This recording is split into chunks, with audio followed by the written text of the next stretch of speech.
Okey, selamat pagi dan selamat sejahtera.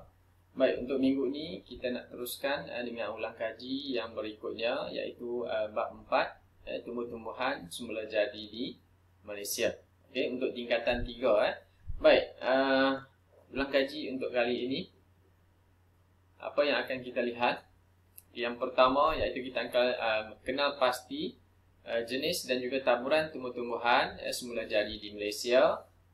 Okay, kemudian yang kedua, faktor yang mempengaruhi jenis dan taburan tumbuhan semula jadi di Malaysia. Kemudian yang ketiga, menjelaskan melalui contoh. Kita nak lihat yang berkaitan dengan kepentingan tumbuh-tumbuhan semula jadi di Malaysia. Dan yang terakhir, kita nak lihat juga yang berkaitan dengan kesan kegiatan manusia terhadap tumbuh-tumbuhan semula jadi yang ada di negara kita. Okey, so kita nak lihat yang seterusnya secara ringkas sepintas lalu. Yang pertama, jenis dan juga taburan tumbuh-tumbuhan semula jadi di Malaysia. Okey. Kemudian yang kedua, apakah faktor-faktor yang mempengaruhi tumbuh-tumbuhan semula jadi di Malaysia? Okey, 4 faktor. Bentuk muka bumi, saliran tanah, iklim. Kemudian yang ketiga, kepentingan tumbuh-tumbuhan semula jadi di Malaysia, iaitu sumber bahan mentah, kawasan tadahan hujan, keseimbangan ekosistem, sumber perubatan dan juga habitat. Dan yang keempat, kesan yang kita cakapkan tadi, kesan kegiatan yang dilakukan oleh manusia terhadap tumbuh-tumbuhan semula jadi di Malaysia. Kita nak lihat kesan positif dan juga kesan yang negatif. Kita akan lihat secara terperinci dia nanti. Okey, so 4.1 kita masuk kepada jenis dan juga taburan tumbuh-tumbuhan semula jadi di Malaysia. Sebelum ni kita dah saya dah terangkan dengan lebih terperinci. So untuk ulang kaji, saya tak pergi terlalu detail kerana kita dah buat sebelum ni. So saya akan pergi secara ringkasnya dan kamu boleh rujuk kepada nota-nota yang kita dah buat yang ada pada sebelum ini. Okay, dan juga buku teks lah. Okay, so yang pertama kita nak lihat jenis dan juga kedudukan taburan tumbuh-tumbuhan semula jadi di Malaysia. Yang pertama iaitu hutan hujan tropika yang terletak di Banjaran Titiwangsa. Okay. Kemudian yang kedua, hutan pantai di Dungun, Terengganu, kedudukannya di pantai. Kemudian hutan paya air masin di Laut Matang, di Perak. Kemudian hutan paya air tawar di Tasik Bera, di Pahang. Okay, ini baru 4 jenis. Dan lagi 2 iaitu hutan gunung di Taman Negara di Gunung Mulu, Sarawak, dan hutan pantai di Pulau Sipadan yang terletak di negeri Sabah. Okey, di negara kita terdapat 5 jenis hutan.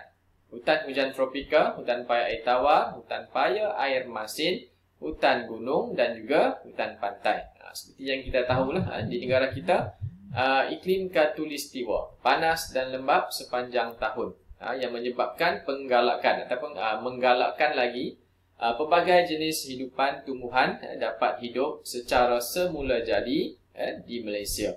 Okey, baik, kemudian kita teruskan. Okey, untuk yang pertama, hutan hujan tropika. Okey, hutan hujan tropika ni berdasarkan kepada profil hutan ni, kita dapat lihat ada 4 lapis yang dapat kita lihat. Yang pertama dari paling rendah 0 hingga 10 meter, iaitu lantai hutan. Kemudian yang kedua 10 hingga 20 meter, lapisan tengah hutan. Okey, kemudian 20 hingga 40 meter, canopy ataupun lapisan silara. Dan 40 hingga 50 meter, lapisan renjong ataupun emergent. Okey. Baik. Pokok-pokok hutan ni kelihatan seperti berlapis-lapis dan berwarna hijau, malah hijau. Saiz pokok, daun pokok dia lebih lebar, pokoknya lebih tinggi, dahan dia juga jenis yang tersebar, dia membesar ataupun merebak secara tersebar. Kemudian hujung daun dia berbentuk tirus, berbentuk yang lebih tajam. Okey, supaya membolehkan air hujan mengalir dan turun dengan mudah dan lebih cepat. Okey, ini yang seperti yang kita bincangkan dahulu. Kamu pun dapat pembentangan tajuk ini. Okey, 4 lapisan hutan tadi. Lantai hutan, lapisan tengah, kemudian lapisan kanopi iaitu lapisan silara dan juga lapisan renjong, emergent. Okey, huraian-huraian lengkapnya kamu boleh lihat di sini. Okey, baik. Yang seterusnya, yang kedua adalah hutan pantai. Okey, hutan pantai ini kita tahu, nama dia pun kita tahu, pantai. Hutan ini terletak di kawasan pantai lah, hutan yang tumbuh di kawasan pantai yang berpasir. Sebagai contoh pokok-pokok yang ada di kawasan ini, pokok ru, tapak kuda, pokok renek, mengkuang, cemerlang laut, bitangul laut, kelak jambu laut, dan juga pokok kelapa. Yang paling kamu kenal adalah pokok kelapa lah, yang paling mudah untuk kita dapat di kawasan pantai. Baik, kemudian pokok di sepanjang pantai mempunyai ketinggian yang agak berbeza-beza berdasarkan kepada kedudukan pokok itu sendirilah di kawasan pantai. Pokok ru yang paling tinggi yang ada di hutan pantai. Dia boleh tumbuh sehingga 40 meter, batang dia lurus, tinggi dan juga berbentuk seperti silinder. Yang ada di profil hutan pantai di bawah ni. Kamu boleh rujuk gambar di bawah ni. Manakala tumbuh-tumbuhan menjalar seperti tapak kuda sesuai untuk hidup di pantai yang berpasir. Ini contoh gambar dia. Pokok tapak kuda, dia menjalar ke kawasan pasir sahaja. Okey, ini adalah profil hutan pantai yang menunjukkan perbezaan tumbuh-tumbuhan semula jadi mengikut jarak. Okey, semakin hampir dengan laut adalah pokok tapak kuda. Ini semakin jauh daripada laut, pokok ru, renek, mengkuang dan juga pokok kelapa. Okey, kemudian hutan paya air tawar. Okey, hutan paya air tawar juga mempunyai 3 lapisan dia. Okey, lapisan pokok renek, lapisan tengah dan juga lapisan silara. Okey, lapisan-lapisan ni mempunyai ciri-ciri yang terperinci. Okey, kamu boleh lihat. Baik, hutan paya. Bila kita sebut paya, ia merupakan kawasan saliran yang buruk. Okey, sering ditenggelami air. Okey, air tawar merujuk kepada kawasan sungai dan juga tasik. Manakala jenis-jenis pokok dia mengkuang, mersawa paya, meranti paya dan juga kempas. Manakala ciri-ciri bagi pokok yang ada di sini. Jenis kayu keras, batangnya bersaiz besar, lurus dan tinggi. Okey, kemudian tumbuh secara bercampur aduk, rapat-rapat dan tidak mempunyai dahan di bahagian bawahnya. Okey, baik, jadual 40.1 ni, jenis-jenis akar. Akar udara, akar pneumatofor, akar banir, akar jangkang. Kamu boleh lihat jenis-jenis pokoknya dan juga apa kegunaan bagi jenis-jenis akar yang ada di sini. 4 jenis akar tadi. Okey, baik. Kemudian hutan paya air masin. Okey, hutan paya air masin, hutan paya kawasan yang bersaliran buruk, tetapi kali ini kedudukannya berhampiran dengan kawasan air laut. Okey, terdapat di kawasan pinggir laut yang bersaliran buruk, berlumpur dan juga terlindung. Tetapi dia ditenggelami oleh air laut semasa air pasang. Semasa air laut pasang, air laut itu akan masuk di kawasan hutan paya air masin ini.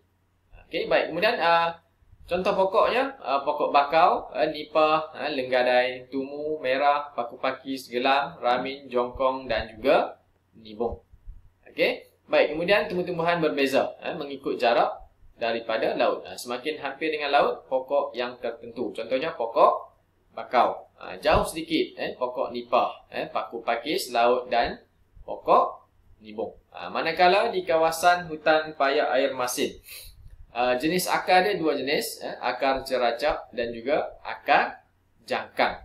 Okey, jenis pokok dan huraian kamu baca, kamu boleh baca di sini, kita dah buat sebelum ni.